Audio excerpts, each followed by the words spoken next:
and welcome to my top 10 reads of 2025. So series that are eligible for this are any series that I started reading in 2025. It doesn't have to have been released in 2025, I just needed to have started reading it, so read the volume 1. I do think that almost all of these did actually come out last year, but that's more a coincidence over than anything else.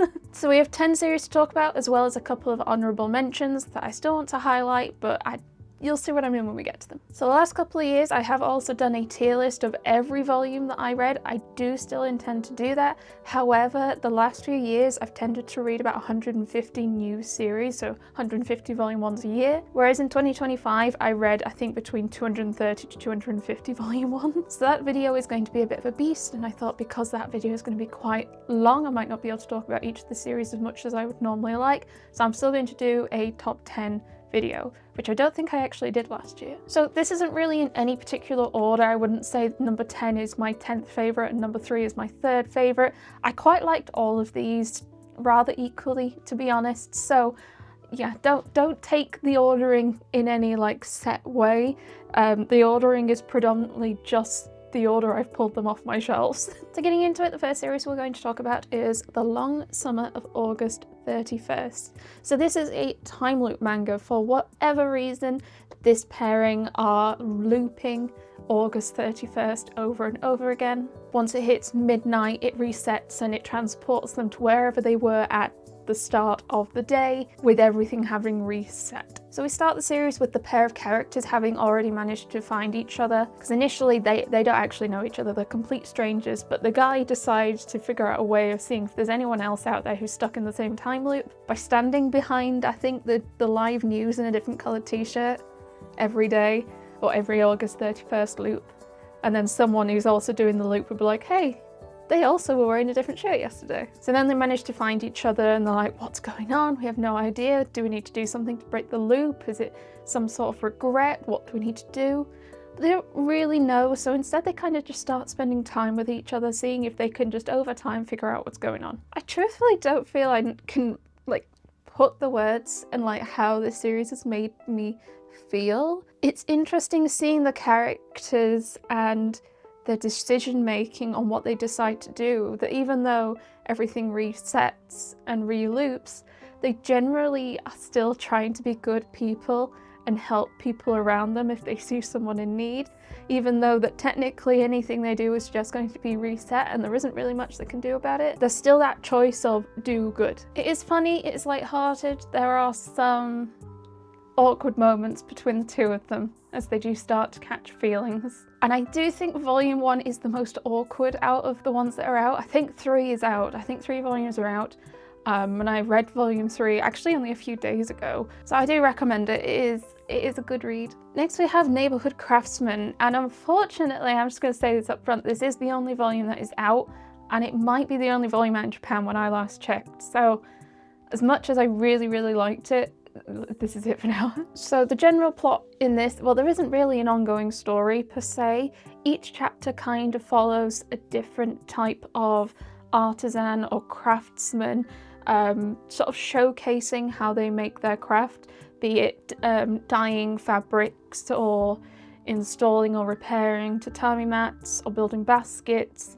I can't remember all of them. Sword making maybe? And then there was like a 3-chapter bit on plastering. It was so interesting and so neat. It's set in Edo, so historical, not recent like plastering methods or anything, but it is just a really peaceful take of watching characters showcasing their craft. Sometimes you have many panels and pages with no talking. It's just the characters crafting and building, doing their thing, and it's just so nice and interesting. There's usually a little bit of story, why are they making this particular thing maybe, but it's not really that involved, and that's fine. I don't think it needs to be, but this was nice. I feel like I read a lot of nice things last year, like calming slice of life, romance as well. I think that was like quite heavy in my 2025, and I think that very much reflects in this list, to be honest. But I like this one, and it's only 1 volume. It is hardcover, so it could be a bit more pricey, but I really, really liked it. So I can't wait, and I hope we get more. It has a volume 1 on the spine, so we should get more. Just a little bit of time, I guess. Trapped by his love, the Duke's unexpected bride. So this is a sort of like period, I was going to say fantasy, but I don't think there's been much magic. I can't remember off the top of my head, but it's like a period fantasy, period romance. Oh my gosh, a period romance where this girl has been told you're going to get engaged to this childhood friend, but he's bullied her entire life, and she's like, if I marry him, I'm going to have a miserable life. I do not want this.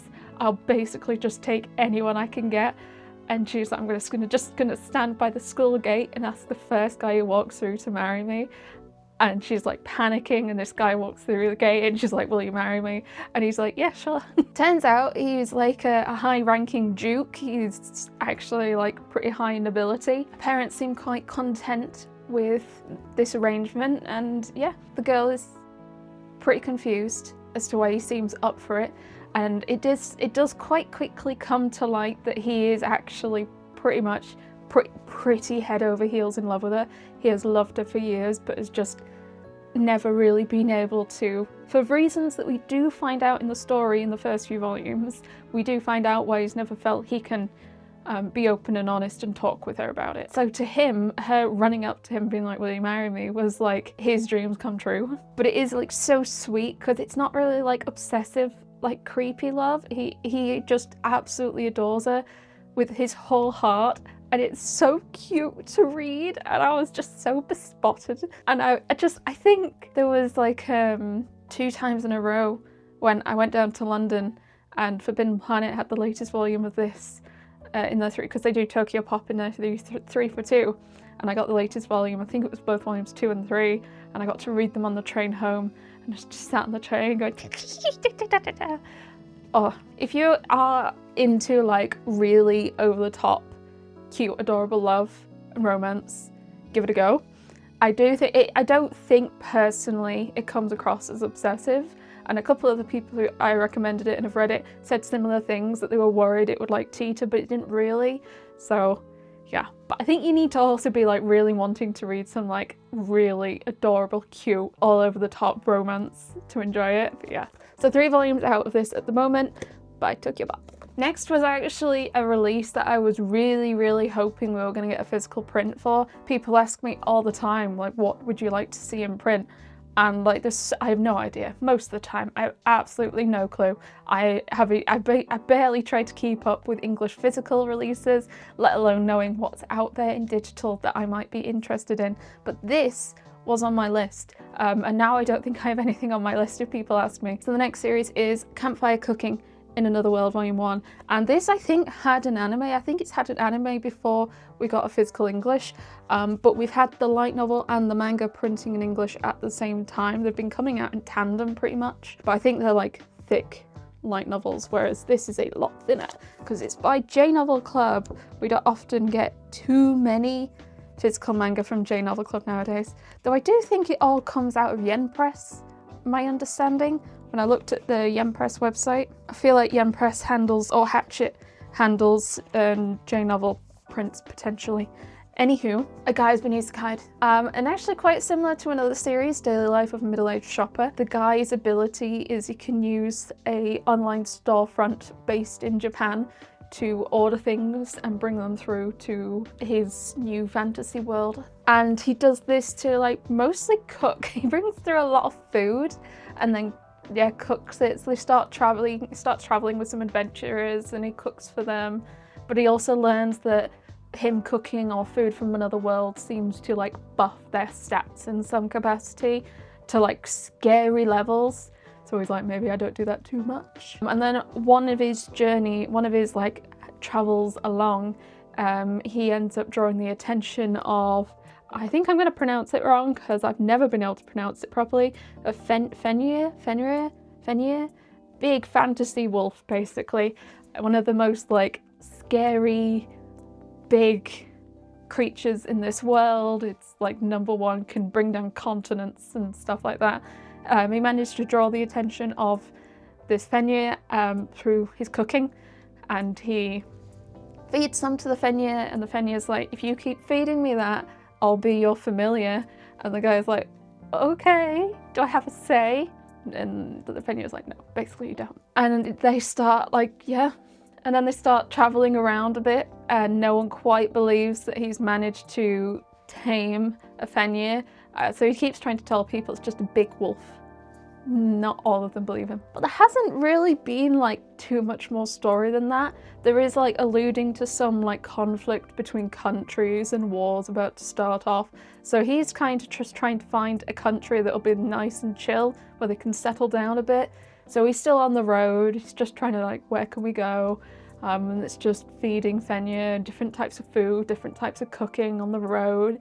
It's just so nice and so cute, and I love seeing food cooked. Even in a fantasy setting where he's just like pulling through rice and sauces from definitely not Amazon or whatever equivalent he's using. Oh yeah, he's also starting to try and learn to use magic because he thinks that would be cool, but he hasn't got too much of an affinity for it because he's quite fresh. It's new. It's all new to him. But yeah, I think there is 2 volumes of this currently out when I'm recording of the manga. I can't remember how many of the light novel. I assume about 2 as well. And then I think also an anime. Next we have Takahashi from the Bike Shop. This has 3 volumes out at the moment. It is a adult romance. And when I say adult, I don't mean smut. It's not plastic wrapped. I just mean that they're adults. That one works in a bike repair shop, hence the title, and the other works in an office. And she rides her bike to the office, which is how they kind of meet. Her bike is a bit battered, and she goes past the bike shop to get to work, and he notices and he's like, I can fix it up for you, and they get chatting and they get close, and it's so cute because he looks like the whole point is he's meant to look a bit like a ruffian. He's got piercings, he's got dyed hair, but he is just so cute and lovely, and so is she, if a bit shy and quiet, but that's completely fine. And it's just, they're so cute together, and they're so lovely and so supportive, and like we see them going through like real issues you might have, like there's a family emergency with her family and she doesn't have a way there, and he's like, well, I'll just take you, and then bad things happen and I absolutely sobbed. It was so sad, but he's there to support her and comfort her and do whatever she needs, trying to help her, be there for her. Really liked it. Really liked it. Everyone I've seen who's read it has also seemed to really like it as well. So high praise. This has 3 volumes as well. I think everything so far was released last year. There's only like 1 or 2 I'm not sure on, but yeah. Recommend. Next series is Thunder 3, and this is a sci-fi isekai in a way, I guess. So the premise of Thunder 3 is these characters here are a group. I think they call themselves Thunder 3, hence the title. And some weirdness occurs, and this guy's little sister goes missing. And what they find is there's this DVD. They call him the Doctor. I can't remember, I don't remember why they call him a doctor. I assume he is a doctor, not like Doctor Who.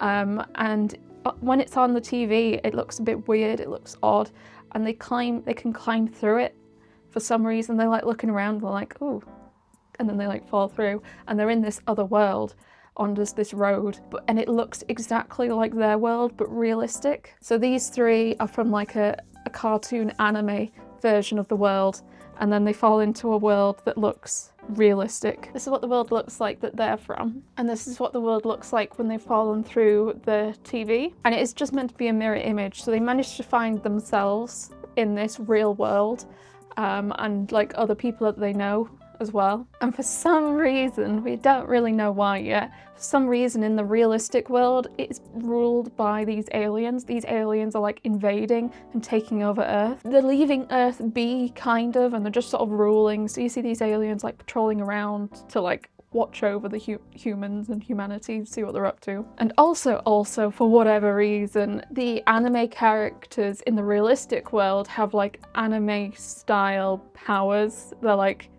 They are invincible, they're overpowered, they can't die, they can't be hurt, and they can just punch anything into oblivion. So they're kind of trying to use these abilities to fight the aliens, to find his sister, because they think his sister has been abducted by these aliens. And it's honestly been such a like fun read. It is so like insanely detailed, the backgrounds, like when they're walking through Tokyo or you see these alien ships, they're so incredibly detailed and really nice to look at. The only like slight negative I have to say is because so much of it is backgrounds, it is such a quick read. If you're just like going through and like it's so pretty to look at, but there isn't like, I wouldn't say I'm spending as long on pages as I would do if there was lots of text. Here you go, you can see the doggies, anime doggy, real doggy. And here's when the anime ones have gone to see their families and find themselves. There are 7 volumes of this out, and I kind of regret getting fully up to date with it just because, again, it's such a quick read, but I am really enjoying it a lot. Much more than I expected to, because I've not been really as interested in sci-fi series the last few years, but this one has definitely been a standout highlight for me. Our next series is Not So Shoujo Love Story. Now this is a webtoon. I think it is still Japanese, but I'm not sure. But yeah, this is a girls' love. This is a GL, but it is a piss take of like GL/shoujo tropes. So we have, these are the 2 female characters, and she is quite bespotted with her, and she's not quite realizing it. She's a bit oblivious. And we do have a male character that this one is what's the word I was going to use? Who she fancies, but he's not really that bothered, and it is this guy here. Look at that chin. Look at that chin. And his name is what's his name again? Handsome O Chin Chin. Handsome O Chin Chin, if you understand why that's amazing. And that is him with his pointy chin, because male pointy chins are a thing. It is so dumb and silly, and I just absolutely adored it. It made me properly laugh out loud from the belly. I thought it was so dumb. I thought it was so silly. I just loved it. And I was so like, it's so just silly. But I think to enjoy it, you have to be able to and be ready to embrace that it's dumb. Because I remember what I started doing last year as well was reading other people's opinions and reviews after I read a volume to see like, what I found quite interesting is, did I really hate something? And then trying to find viewpoints in the other way to see what other people saw in it that I didn't, if that makes sense. So if I loved something, what about it did some people dislike? Not that it would necessarily change my opinion, I'm more just curious and nosy. And the same with if I didn't like something, what is it about it that people did like? And what I noticed is reading reviews for this is a lot of people kept talking about how silly it was and how they couldn't take it seriously. But I'm like, did you see that guy? Did you see that guy? Oh, and then there's also the AMs, a group of girls called, what are they called again? Fam, Pam, Tam, and Mam. I swear one of them was called Ham, but they call themselves the 4AM, and just, they look like such background characters, and it just all made me giggle so badly. Like the guy's chin cannot be held within a single panel. It is too grand, too pointy for a panel. Now it is a GL, it is about these 2 characters beginning to get closer and fall for each other. It is a slightly slow going. There are 2 volumes out now. I think 3 might just be out or soonish, can't remember. But it is hilarious. It's so dumb. If you want a dumb, silly, humorous GL, give it a go. I also can't get over the fact that volume 1 had a Limmy reference, if people know the comedian Limmy. There is a point where the handsome Chinchin's like, but steel is heavier than feathers.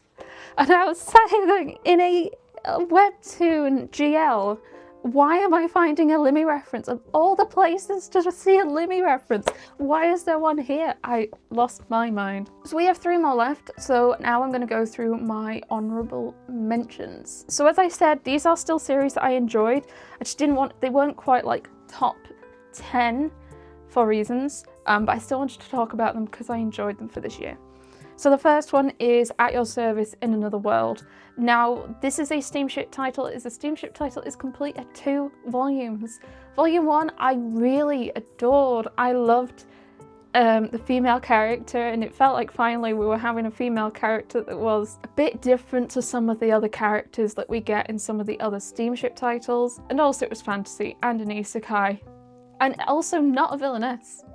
Not that that's a bad thing, I love my villainess, don't get me wrong, but I don't think we've really had too many isekais where it's a female character and not a villain. The reason it's an honourable mention and not a top 10 is, first off, it's a steamship title, and while I did really enjoy it, a lot of steamship titles I don't feel are quite like I enjoy them as much as, say, some of the other ones. And also I did think volume 2 let me down a little bit. 2 volumes was way too short for it, and it kind of disappointed me the most that it was only 2 volumes. It could have easily been like 5 or 6. So seeing the length of some of the other steamship titles, I'm like, I wish this is the one that got a bit more. So that's why I'm a bit annoyed with it. If you've read this, you might know why this one is here. We have My Younger Knight Takes Care of Me in Another World. Now, obviously, I really enjoyed it because this is basically retelling Beans, except the guy isn't an accountant, he's an apothecarist. So, well, he worked in pharmaceuticals, so he's now transferring those skills to apothecarists. So think like Otherworld's books depend on the bean counter meets Saint's magic powers omnipotent, but it's this one small trope that makes it stand out a bit different to the 2 of them in regards to the knight, but that is it. Like some story pacing, some of the lines, some of the panels were exactly the same as Beans. It was weird. It was like reading a weird fan fiction or retelling. I'm not mad about it because I like Beans, but it was a bit uncanny. This series is also complete at 2 volumes, and I have ordered 2. It got delayed because, I was keeping an eye on release dates. It was meant to come out in October, and then it got pushed back and back and back, and finally I've placed an order and I should have it by the end of this month, hopefully. But yeah, it's complete at 2 volumes, so it's not going to completely follow Beans, which is ongoing currently. But that's why it's an honourable mention. Like, it's Beans, I love Beans, but it's Beans.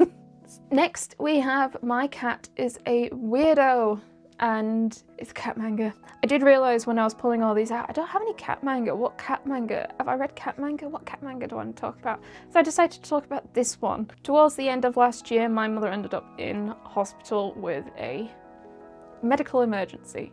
It's not still fully sorted. She'll need some surgery. We'll get it sorted. Doctors are slow. And when she was in hospital, she was super grumpy. She gets so grumpy when that sort of thing happens. Proper pouty. It's almost funny. We take it as a good sign. If she's not pouting, something's wrong. Anywho, because she was stuck in there, I took some manga in for her to read because she was missing her cats. She has 6. So I took some cat manga to read. I took in Evil Secret Society of Cats, Cat Massage Therapy, and My Cat is a Weirdo. And apparently she didn't get them all read before she came out of hospital, and she continued reading them at home before bringing them back. And she said that of the 3, this one was her favourite because she felt it related to her cats a load as well. And I've just noticed, I don't know if you can see on the camera, there's so much cat fluff attached to the corner of this volume. There's so much cat fluff. Is this my cats or her cats? I don't know. But it is just, again, well, I was going to say it's 4 coma. It's not completely 4 coma, but it is just about this mangaka talking about her time with cats while also sharing real pictures of her cats. Kind of similar to with A Dog and a Cat, Every Day is Fun.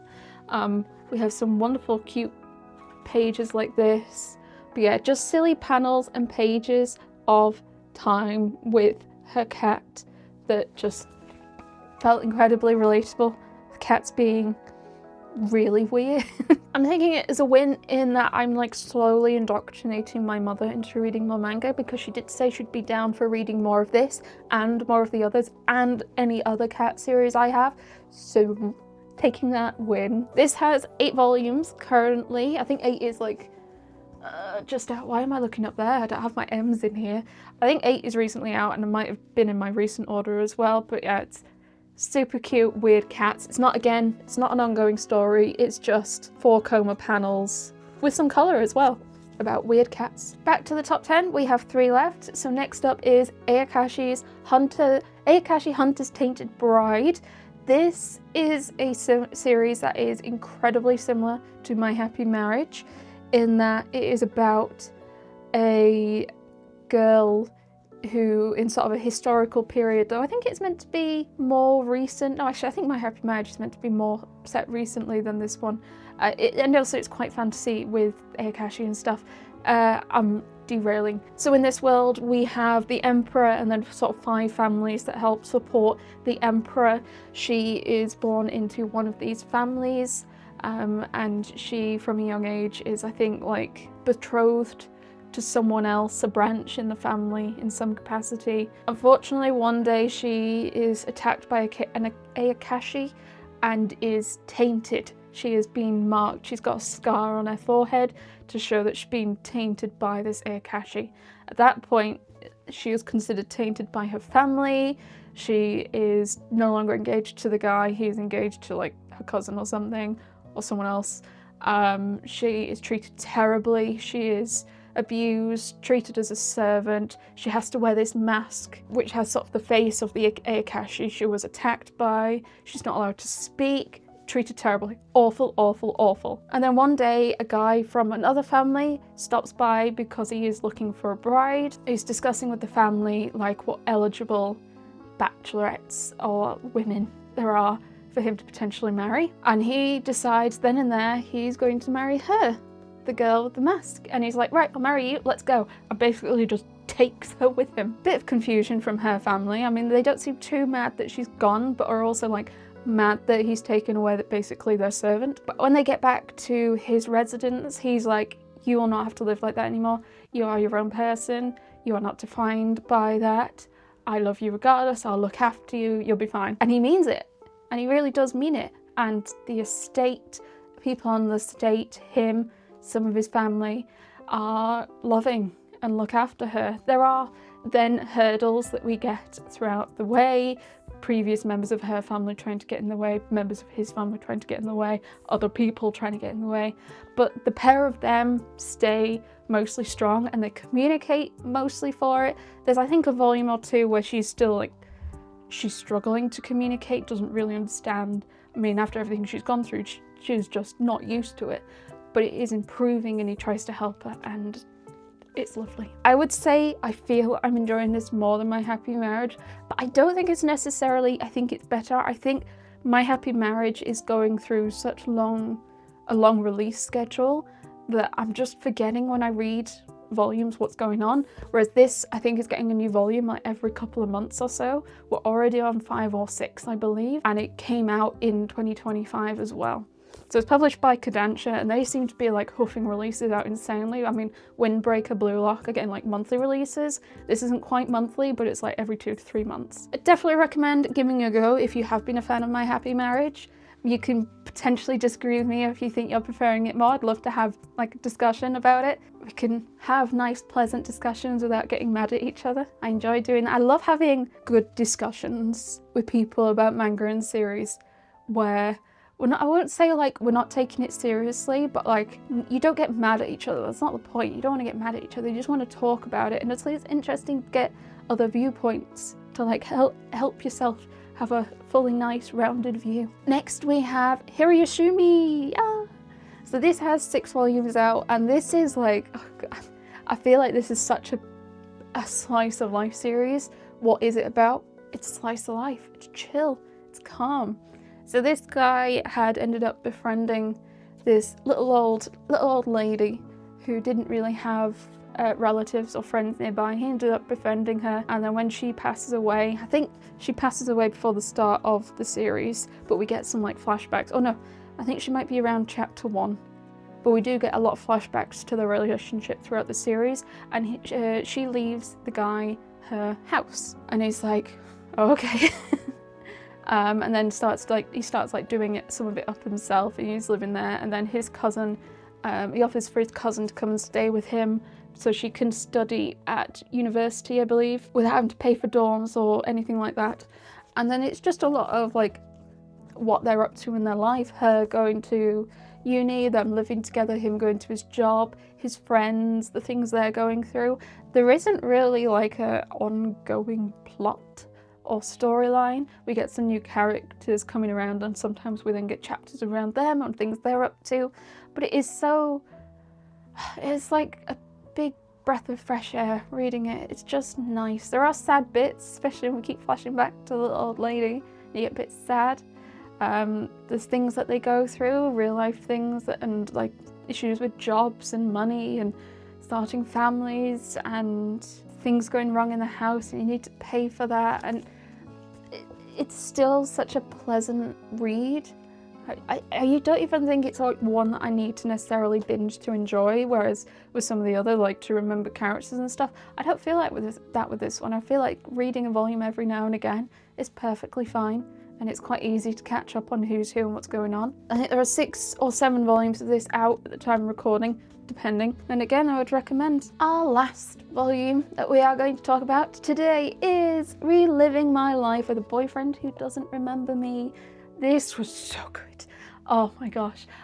In a month of 2025 that I can't remember, I decided to just start picking random series where I had 3 volumes and then reading all 3 volumes, doing a little binge, because I've personally found like 3 volumes is a good amount for me to like take in enough story to be able to have have something to talk about the series and have a good inkling on how I feel about it. And I was kind of just like walking along shelves at one point going, what do I have 3 volumes? I have 3 volumes of this one, I'll read that. And one of the series I picked was this one. I, at the time, had 3 volumes of this, and I am very glad that I chose to read this one. It was excellent. It was so good. So the general premise is our 2 characters here, whose names I can't remember, Oriana and Vincent, there we go, on the back. They go to magic school and they have fallen head over heels in love with each other. They absolutely adore each other. They've been dating, I think, for about a year or so. They have a big school dance, and a couple of days later they're relaxing, or she checks in on him, sat in a chair. She goes up to him, he seems really quiet, and then she realises that he is dead. She becomes understandably distraught and then like falls over and seems to die herself. She then wakes up in 10-year-old her's body with all her memories and is like, what the hell is going on? And what she decides she needs to do is work really hard to get back into magic school so she can be reunited with him when it's time to return to magic school. Her initial thought is that he's going to have also retained his memories, so when she turns up on the first day of school and runs up to him and is like, I've missed you, I'm so happy to see you, and he goes, who are you? She again becomes rather distraught. She then becomes determined to make him fall in love with her again so they can sort of try to resume where they were, while also trying to figure out what happened and what caused them both to die the first time around, to try and make sure it doesn't happen again. When I've talked about it in my reading vlogs, I've described it as she falls first, because she obviously the next time around is already in love with him, but he falls harder. He doesn't want to admit it because she's coming across a bit annoying at first, and he's like, who is this random person who's latched onto me and weirdly obsessed with me and says that we are like meant to be?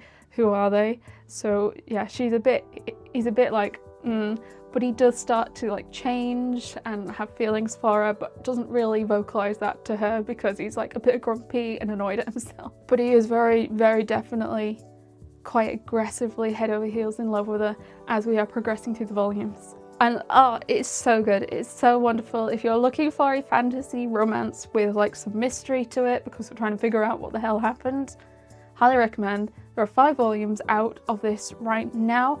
I believe it might have been based on a novel, but I don't know if that has an English print. I think it also had a slightly different name, possibly. But yeah, we have a little bit to go until I think volume 6 comes out, unfortunately, so you have some time to catch up if you want to read it. But I love it. Absolutely loved it. And there we have it. We have my top 10 reads, including some honourable mentions there. Let me know in the comments what your top reads of 2025 were, and were any of these on the list, or have I tempted you to try any of these? As I said, I am still going to do the tier list for every volume 1 that I read last year. It's just going to be quite long, so I wanted to try and be more yappy in this one to talk about the ones I really, really loved, to give me some leeway on that other video. Do remember to like and subscribe if you haven't already, and check out my social media and affiliate links down below. But otherwise, I hope you have the most wonderful day, and I'll see you next time. Bye!